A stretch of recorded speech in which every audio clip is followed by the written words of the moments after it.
Selanjutnya kami serahkan waktu kepada hambanya, Pastor Budi Setiawan yang akan memimpin Baik, dalam pelayanan firman malam ini. Silakan, Pastor. terima kasih Ibu Ayu dan juga semua teman-teman. Selamat malam, semua shalom. Malam hari ini topik yang akan kita bahas adalah tentang kebangkitan Kristus. Ya, masih dalam Paskah, kebangkitan Kristus. Kita akan baca dulu dari Efesus pasal pertama, ayat 18 sampai 20. Dan supaya ia, maksudnya Tuhan, menjadikan mata hatimu terang, agar kamu mengerti pengharapan apakah yang terkandung dalam panggilannya, betapa kayanya kemuliaan bagian yang ditentukannya bagi orang-orang kudus, dan betapa hebat kuasanya bagi kita yang percaya, sesuai dengan kekuatan kuasanya, yang dikerjakannya di dalam Kristus dengan membangkitkan dia dari antara orang mati, dan mendudukkan dia di sebelah kanannya di surga. Bapak Ibu, hari ini kita akan membahas tentang kebangkitan Kristus. Nah, mengapa kita perlu memahami tentang kebangkitan Kristus? Kalau kita bicara tentang kebangkitan, tentunya tidak bisa lepas dari kematian, ya, karena tidak mungkin ada kebangkitan tanpa ada kematian. Nah, tapi yang menjadi pertanyaan buat kita semua, mengapa memahami kematian dan kebangkitan Kristus itu sangat penting dalam kekristenan, dalam kehidupan kita sebagai orang percaya? Karena jawabannya adalah karena kekristenan itu dibangun di atas dasar kematian dan kebangkitan Kristus. Saya ulang sekali lagi, mengapa penting memahami kematian dan kebangkitan Kristus? Karena kekristenan dibangun di atas dasar kematian dan kebangkitan Kristus. Nah, satu perbedaan yang paling mendasar, ya, tentang kekristenan dibandingkan dengan agama-agama yang lain adalah masalah kematian dan kebangkitan Kristus. Kalau kita melihat dari Kamus Besar Bahasa Indonesia, yang definisi agama adalah usaha manusia untuk mendekatkan diri kepada Tuhan. Usaha manusia untuk supaya hidupnya berkenan di hadapan Tuhan. Bisa dengan cara berbuat baik, bisa dengan cara beribadah, dengan ritual-ritual dan sebagainya. Tapi yang jelas tujuannya adalah supaya menyenangkan hati Tuhan yang mereka sembah. Ya. Jadi definisi agama adalah perbuatan baik, usaha-usaha manusia untuk mendekatkan diri kepada Tuhan.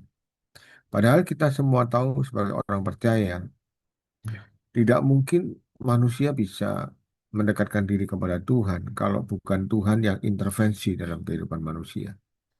Kenapa demikian? Karena manusia itu berdosa. Tidak mungkin manusia yang berdosa ini bisa mendekatkan diri kepada Tuhan yang kudus. Tidak mungkin. Memang Tuhan itu Tuhan yang sangat mengasihi kita, ya. Tuhan itu Tuhan yang sangat mengasihi manusia sehingga Tuhan Yesus rela mati untuk kita selagi kita masih berdosa. Namun di sisi yang lain kita juga harus menyadari bahwa Dia Allah yang kudus. Artinya tidak mungkin bagi manusia yang penuh dengan dosa untuk mendekatkan diri kepada Tuhan. Bahkan dalam kitab Yesaya dikatakan bahwa dosa manusia, ya, apa, bukan dosa, maksudnya perbuatan baik manusia itu seperti kain kotor adanya. Ada orang yang berkata bahwa aku ini tidak pernah nipu, aku tidak pernah mencuri, aku tidak pernah berzina, aku tidak pernah melakukan hal yang jahat di hadapan Tuhan, di hadapan manusia, kepada manusia maksudnya. Nah, apakah itu sudah cukup baik dan berkenan di hadapan Tuhan? Saudara, Alkitab berkata kesalahan manusia, dalam kitab Yesaya dikatakan bahwa kesalahan manusia itu seperti kain kotor adanya. Artinya apapun yang kita lakukan, sebaik-baiknya kita berbuat baik, sehebat-hebatnya kita berusaha untuk melakukan yang terbaik lah ya kepada semua orang, mungkin dengan memberi, dengan bersedekah dan yang lain sebagainya. Nah, apapun yang kita anggap satu hal yang saleh di hadapan Tuhan itu seperti kain kotor adanya. Artinya Tidak layak. Kita disebut orang berdosa bukan karena perbuatan dosa yang kita lakukan, bukan karena kita mencuri, membunuh, kemudian berzina atau melakukan hal yang jahat. Kita disebut berdosa karena keberadaan kita. Karena dosa satu orang, dosa Adam dan Hawa, maka seluruh umat manusia berdosa sampai hari ini. Ya. Jadi dengan keberdosaan kita, kita tidak mungkin mendekatkan diri kepada Tuhan, tidak mungkin. Jadi kalau kita bicara tentang agama, agama adalah usaha manusia untuk mendekatkan diri kepada Tuhan. Ya, termasuk di antaranya adalah agama Kristen dalam tanda petik ya. Katakanlah kalau kita punya orang tua Kristen, ya, papa mama orang tua kita Kristen, kemudian kakek nenek kita juga Kristen, dan otomatis kita juga sebagai anak pasti Kristen ya gitu. Tapi kalau kita tidak meyakini tentang kematian dan kebangkitan Kristus, kita tidak mengerti dan menyadari tentang hal bahwa Yesus sudah mati untuk dosa kita, bangkit pada hari yang ketiga, dan kita tidak percaya, kita tidak memahami tentang hal itu, maka kekristenan, agama Kristen itu tidak ada gunanya, saudara. Nah, ini yang membedakan kekristenan dengan agama.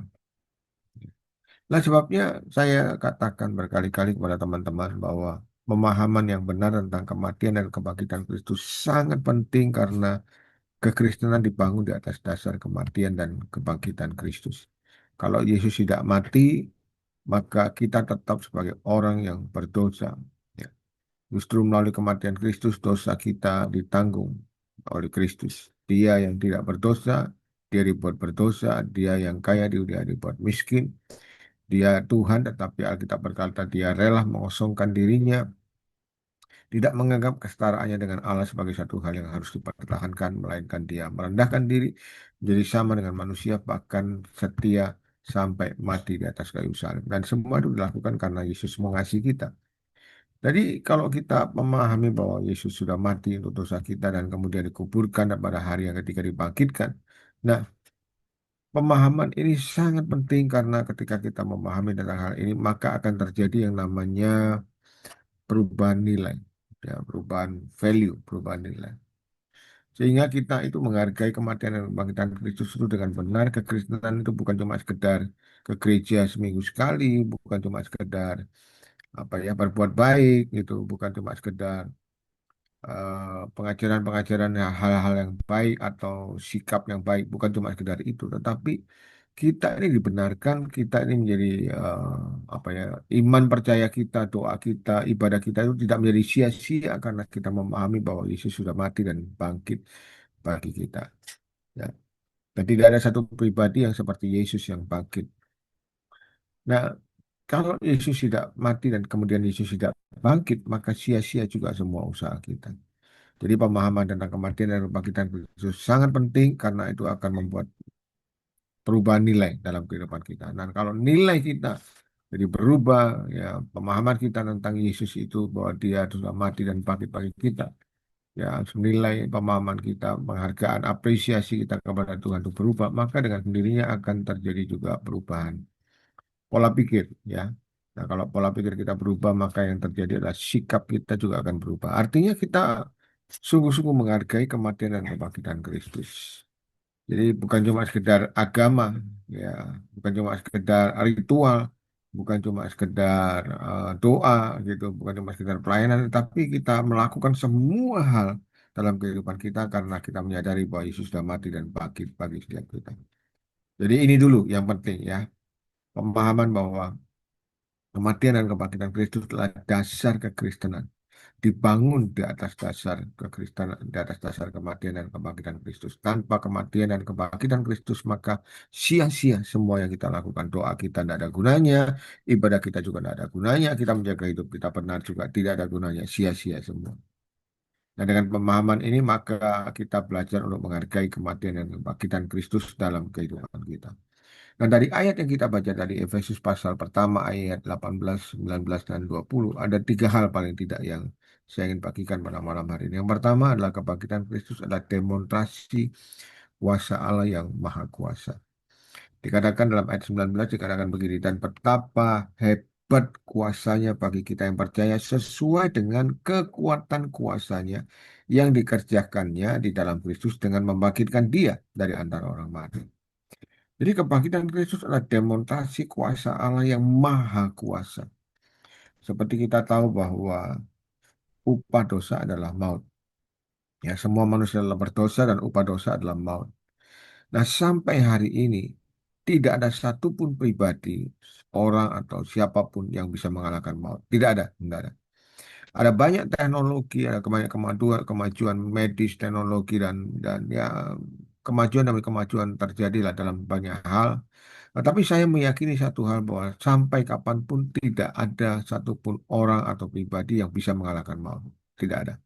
Kenapa? Karena Alkitab jelas berkata bahwa semua manusia telah berdosa dan upah dosa adalah maut.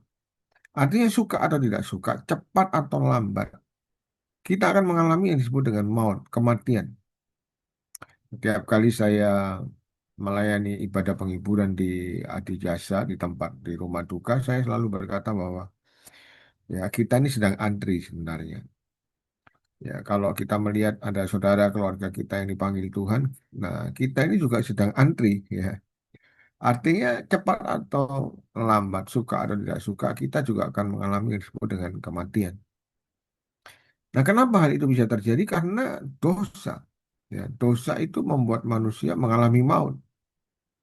Namun dengan anugerah Tuhan, dengan kasih Tuhan, ya kita melihat bahwa dengan kuasa yang maha kuasa, Yesus bangkit dari maut. Artinya Yesus sudah mengalahkan maut. Nah, kalau Yesus mengalahkan maut, berarti sudah ada pengharapan akan satu kehidupan yang baru, ya, satu kehidupan yang baru yang di dalam Kristus.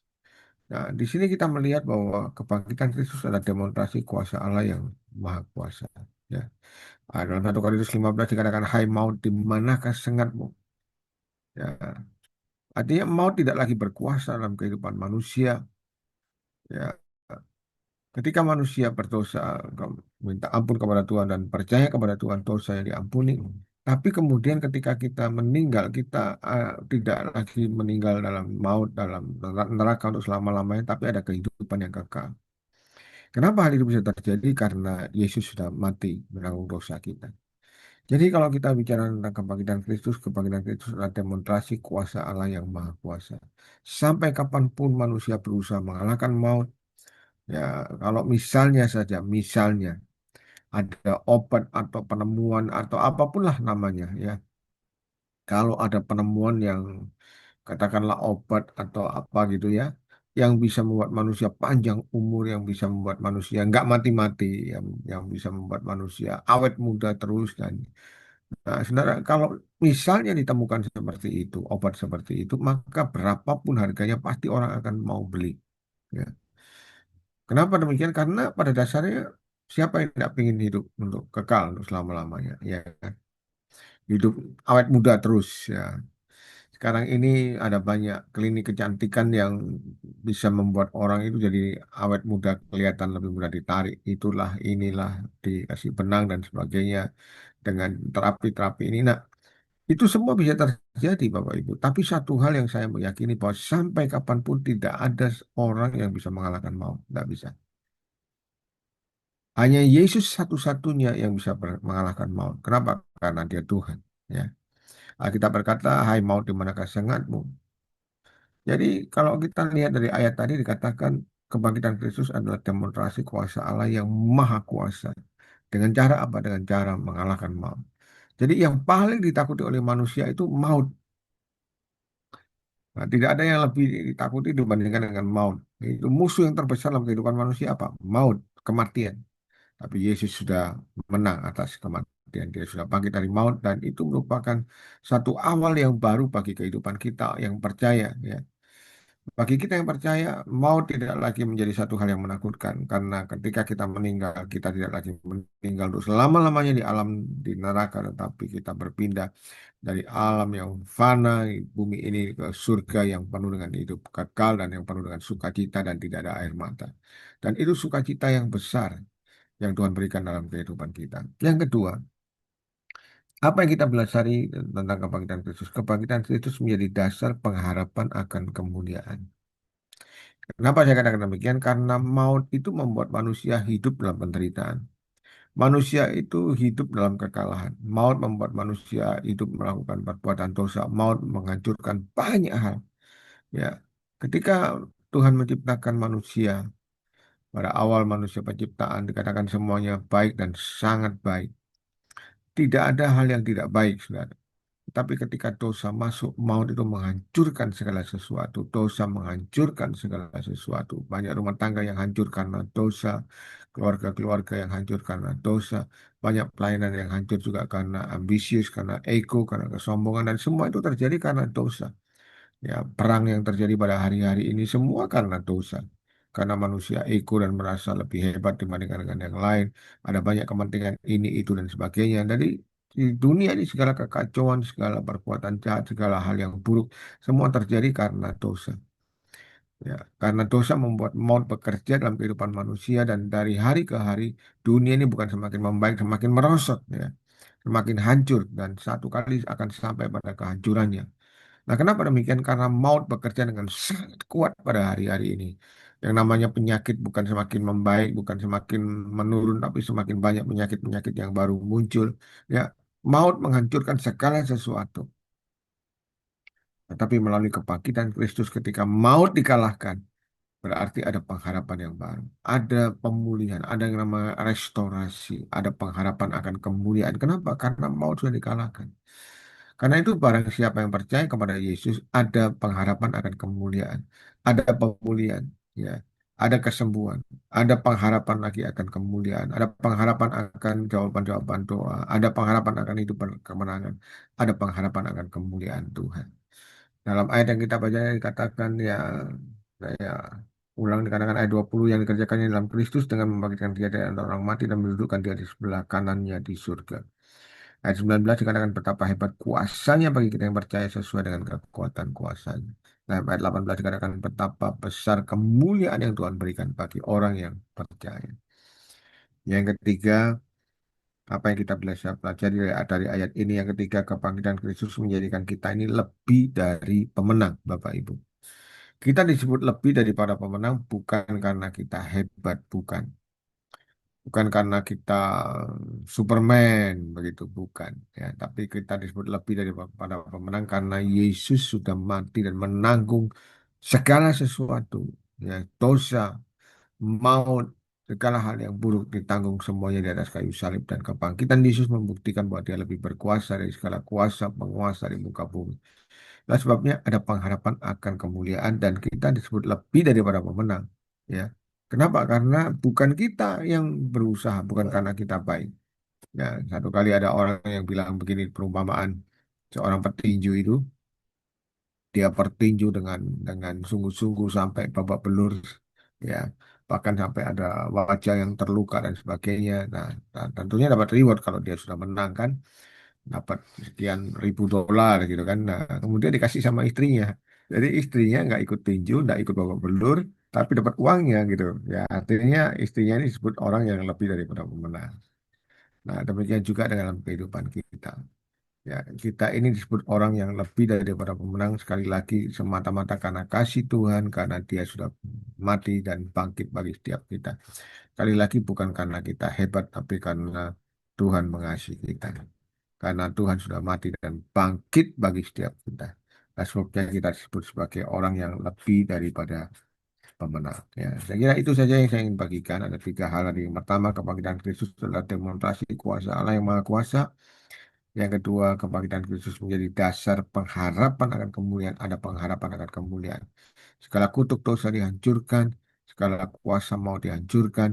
Ya, Yesus sudah mati dan bangkit dari maut, membuktikan bahwa Dia lebih berkuasa. Yang ketiga, kebangkitan Kristus menjadikan kita lebih daripada pemenang. Nah, pemahaman tentang kematian dan kebangkitan Kristus ini sangat-sangat penting karena itu menjadi dasar kehidupan kekristenan kita. Karena kehidupan kekristenan dibangun di atas dasar kematian dan kebangkitan Kristus. Tanpa Yesus mati dan bangkit bagi setiap kita, maka semua ibadah yang kita lakukan sia-sia, tidak ada gunanya. Dengan keyakinan ini, maka saya bisa berkata bahwa tidak ada hal yang lebih baik yang kita bisa lakukan kecuali kita respect dan menghormati kematian dan kebangkitan Kristus. Selalu mengingat kematian dan kebangkitan Kristus dan menjadikan kematian dan kebangkitan Kristus satu-satunya dasar kekristenan kita. Dari situlah kita berangkat, dari situlah kita bertumbuh, dari situlah kita belajar untuk mengasihi Tuhan. Ya, sehingga ibadah kita tidak menjadi sia-sia, ibadah kita menjadi berguna, hidup kita menjadi bermakna, semua karena kematian dan kebangkitan Kristus. Itu saja yang saya ingin bagikan. Mungkin nanti ada diskusi, ada teman-teman yang menambahkan. Tapi saya mau berdoa dulu untuk kita semua. Ya, mari kita berdoa.